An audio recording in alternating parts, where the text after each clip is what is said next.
This ability to conquer oneself is no doubt the most precious of all things sports bestows. But, I couldn't live without creation gymnastics. I feel great. I feel younger. And I don't feel anything at all. I don't know who knows, but right now I'm, how many years have I? 55, something like that. 43 years old. And I feel like 17, like 25 years ago. Then I was lucky I met with my future husband, and I started new life with my husband, and I was happy again. He was a musician. I start to travel with him through Europe also and around the former Soviet Union. Thank God. And now all I have are 21 years together, in January and, I forgot this all about things. And anyway the first place is good thing. And from that 1964, this was my goal to go to Olympic Games. And I realized what does it mean, Olympic Games, like big celebration. Life is marvelous now because I have a tape recorder. And, in 1972 Olympic Games I wasn't really going to be a star, and overnight I became a star. Up to 1976 when I quit gymnastics I was very disappointed because I didn't have anything which is live with. I didn't have a friend so I didn't have a coach anymore. Because up to 16 years old you feel gymnastics more. You can show your emotion, grace, like woman gymnastics, not kids gymnastics. I feel I have good shape, and I can do it elements everything, but, it's not competition for me. I think I spent all my life in gymnastics, and if you will ask me I want to change something in your past life, no I will go same. If there has not been such a thing as gymnastics, I would have had to invent it because I feel at one with the sport. This is probably why my life is easier, and my family is very happy, because we never lie each other.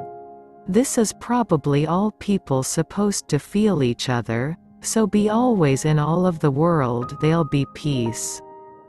I'd been ready too, because before Olympic Games, I wasn't compete in big competition like World Championship, like European Championship. I just competed in national competition.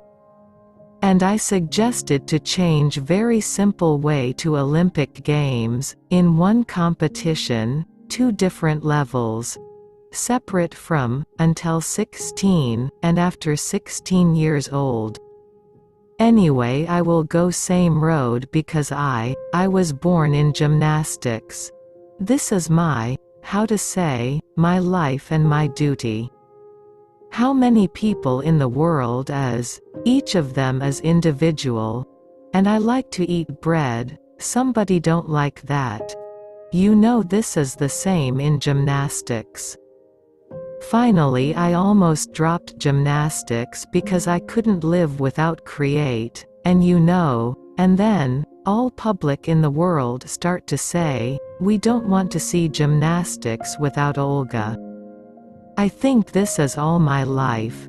Because if I was split gymnastics and something else like fun or to go with friends. No, you're supposed to one straight road and to do every day. And touch the wall of the goal. Remember before 1972 Olympic Games I was total skinny. I was small, very strong. They maybe don't like to see a gymnastics like that. I don't know but, gymnastics might. 1972 supposed to be changed somewhere. I would say this is not negative, this is a hard part in gymnastics. You can't eat whatever you want to eat. And what kind of meal you're supposed to have, You can't. Don't be afraid if things seem difficult in the beginning. That's only the initial impression. The important thing is not to retreat. You have to master yourself.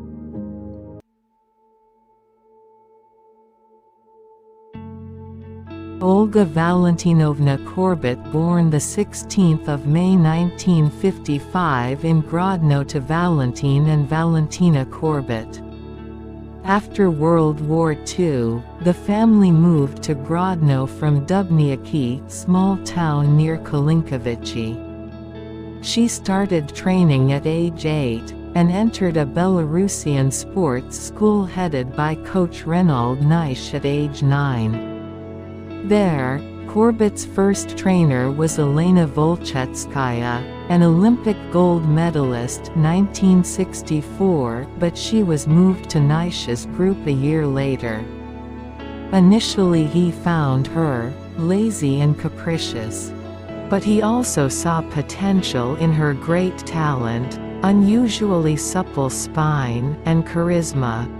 With him, she learned a difficult backward somersault on the balance beam.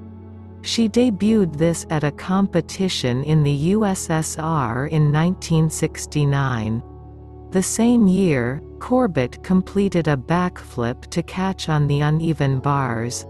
This was the first backward release move ever performed by a woman on bars. Korbut is a Belarusian gymnast who competed for the Soviet Union.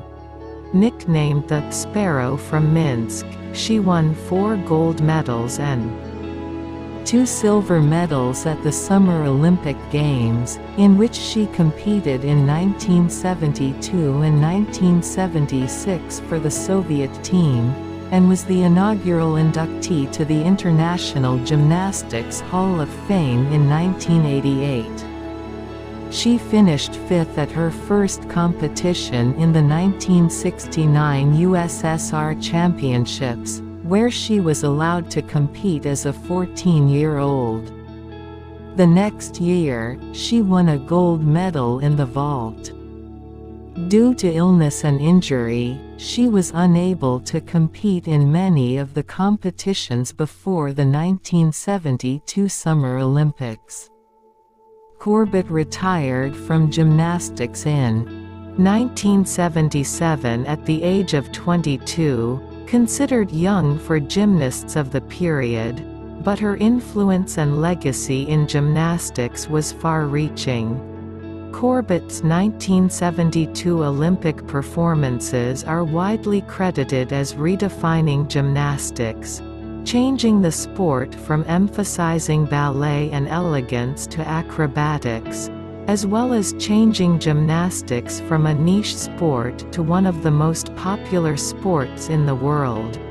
She emigrated to the United States in 1991, where she lives and trains gymnasts.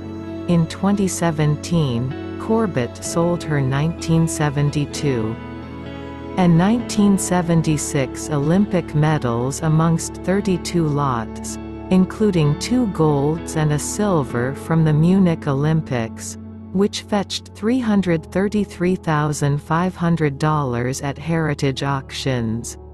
Later in 2018, Korbut appeared in a TV show in which she again spoke out about several incidents in which she alleged that her coach sexually assaulted her.